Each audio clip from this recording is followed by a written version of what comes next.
በእኔ ምክንያት በጣም ብዙ ሰው አስፈጥቷል። በጣም ብዙ ጓደኞቼ ማለት ነው የሪሃና መድኃኒት እስኪባል ድረስ ማለት ነው። ከኔ በላይ ባንተ መድኃኒት የቀለደ አልነበረምና ባለቤቴ ነው ካለበት ቦታ ኧረ የሆነ እስቲ ቲክቶክ ላይ ግቢ ምናምን ብሎ ደወለልኝ። ከዛ አንተም ማታመጣብኝ የለም ደግሞ ምናምን አልኩት። መድኃኒቱ ሲመጣ በጣም ሙድ ያዝንበት። የተፈጨ ቡና አንተ ምን ሆነህ ነው 1 ኪሎ ቡና እኛ ገዝተን ምናምን ብለን ቀለርንበት። አንፈጭም እንደ እንደዚህ 5 ሊትር ጀሪካን እንደዚህ የምትሸወደው ምናምን ብለን በጣም ቀለርንበት ማለት ነው። ከዛ የሆነ ቀን የምር ታመምኩኝ ማለት ነው። እኔ እንግዲህ ያልሄድኩበት ሆስፒታል የለም አዳርሼ ነው ቁጭ ያልኩት ማለት ነው። ከዛ ሲጨንቀኝ ከፈለግሽ እኔ ተጠቅሜ ላሳይሽ ሲለኝ አይ ቆይ እስኪ ያንን ሰውዬ የፎገረህን ነገር እኔም ዝም ብዬ ልፎግረው እስኪ ልጠቀመው ምናምን ብዬ ገባሁ ማለት ነው። ከዛ ውጭ ላይ ነበረ እንደዚህ ወደ ሳሎን ላይ ኮሊደር ላይ ቆሞ ነበረ። ልግባ እንዴ ልምጣ የሆነ ነገር ላቀብልሽ ሲለኝ እንዳትመጣሉ ምንድነው የሚሸተው ካንቺ ላይ ነው ይለኛል ባለቤት። አስብ እንግዲህ በዚህ ልክ ማለት ነው። ካንቺ ላይ ነው ይሄ ሽታ የሚመጣው ከሽንት ቤት ነው የሚመጣው ይለኛል። እሱ ያለው ኮሊደር ላይ ነው፣ እኔ ግን ውስጥ ላይ ገንዳው ያለበት ሽንት ቤት ውስጥ ነኝ፣ መታጠቢያ ቤት ማለት ነው። ከዛ ገረመኝ፣ ደነገጥኩ። ውስጤ ድንጋጤ ነው የዛን ሰዓት የተሰማኝ ማለት ነው። ከዛ ይሄ ነገር እውነት ሊሆን ነው ወይስ ውሸት ነው ግራ ገባኝ። ከዛ ሳሸተውም የሆነ መድኃኒት እንዳለው ተሰማኝ። አረ ይሄ ነገር ቡና ብቻ አይደለም። ከዛ በጣም ቀለለኝ ማለት ነው። ወዲያው የሆነ እንደ ማዞር አይነት ስሜት ተሰማኝ። ማዞረኝ በቃ ሲያዞረኝ ምን እየሆንኩኝ ነው? ይሄ ሰው የፉገራ ነው ወይስ ምንድነው? ማንኛችንን አንጠቀምም። በኔ ላይ በቃ አይዋለሁ። እኔ ነኝ እስከ መጨረሻው መጠቀም ያለብኝ እንዳትጠቀሙ ምናምን አልኩኝ። ከዛ ሳይው ለውጥ እንደገና ቦርጬ ኪሎዬ 123 ኪሎ ነኝ። ከወለድኩ በኋላ ኦቨር ሆኗል። ስፖርት ቤት ገባሁ፣ ምንም የሚቀንስ ነገር የለም፣ እየጨመርኩ ነው። ከዛ ቦርጬ የለም፣ ሁሉ ነገር እየተስተካከለ መጣ።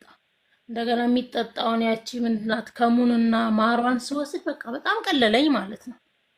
ከዛ ይሄን ነገር ለሰው ማውራት የለብኝም መጀመሪያ ራሴ ላይ ልስራ ብዬ ደጋገምኩኝ።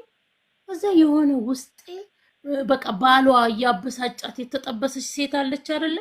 ውስጧ እየደበቀች የምትኖር በቃ ሚስጥሯን እየደበቀች የምትኖር እንደዛ አይነት ነበር ፊቴ። ከዛ ዱሮ የነበረኝን ፊት እያመጣሁ መጣሁ።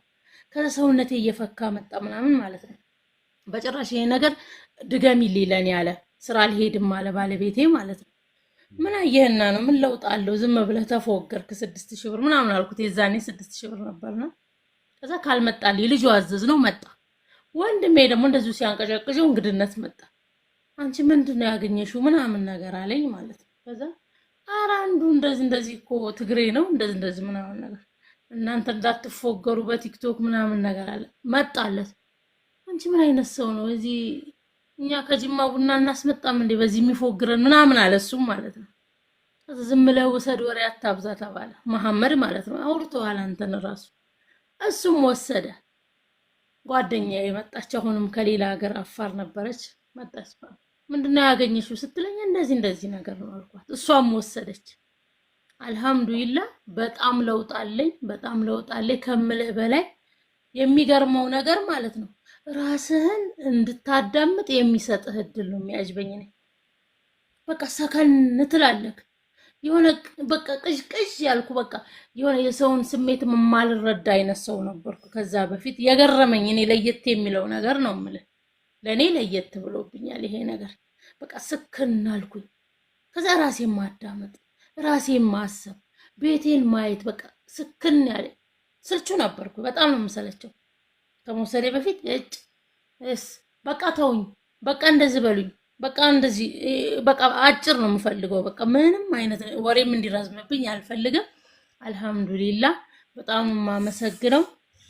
አልহামዱሊላህ ከኔ በላይ የተጠቀመውም የለም። በጣም ብዙ ሰው አስፈጥቷል በእኔ ምክንያት። በጣም ብዙ ጓደኞቼ ማለት ነው የሪሃና መድኃኒት እስኪባል ድረስ ማለት ነው። ሪሃና መድኃኒትሽን አዘዝኩኝ፣ እንዴት ነው የሚከተተው እንደዚህ በቃ ልክ ሊያደርጉ ሲሉ ራሱ ከዛ በቃ በሳቅ ነው የሚሞቱት። በቃ እኔ ጋር ደውለው እያወሩኝ ሁላ ነው፣ ሽንት ቤት ነው እያወሩኝ ሁላ ነው እንደዚህ በቃ ያጅበኛል። እኔና አልহামዱሊላህ ረብል ዓለሚን ወንድሜ ኑርልን በጣም ነው ማመሰግነው ከዛ በቃ እንደዚህ ይቆጣል ምናምን ሲሉ ባህሪው ነው በቃ የአፋር የትግሬ ባህሪ የሶማሌ ባህሪ ይሄ ነው በቃ ከዚህ አይዘልም ፍቅር ናቸው ለሰው በጣም ክብር አላቸው ከዚህ ምንም ነገር አይደለም በቃ ይሄ ነው ላለው እኔም ሳይመቼ ስለቀረ እንጂ ነገም ቢላክልኝ እኔ ደስተኛ ነኝ በጣም ነው ማመሰግነው በጣም እኔ እውነት ተረጋግቻለሁ ራሴ እንዳይሁኛለሁ አልহামዱሊላህ ረብል ዓለሚን ከዛም በኋላ ኪሎዬ አልহামዱሊላህ ዘጭ ብሎልኛል አልহামዱሊላህ ረብል ዓለሚን ስንት ኪሎ ሆነሽ ያለችሽ ነው አሁን እኔ 105 ኪሎ ነኝ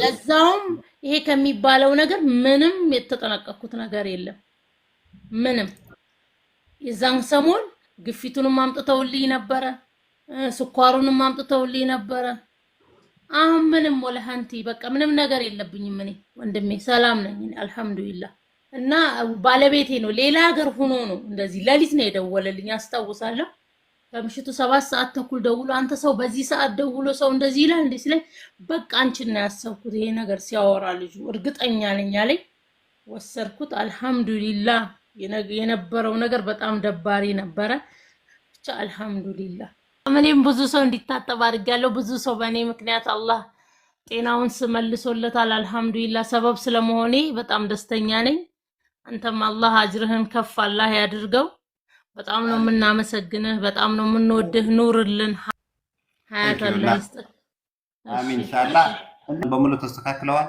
ያኔ አልহামዱሊላህ የሌሎቹም ፏ ነው ሁሉም ገባህ አይደለ የሁሉም ሰው ወንድሜ አለይኩም ሰላም ፈአማኒላህ ባረከላህ ፊክ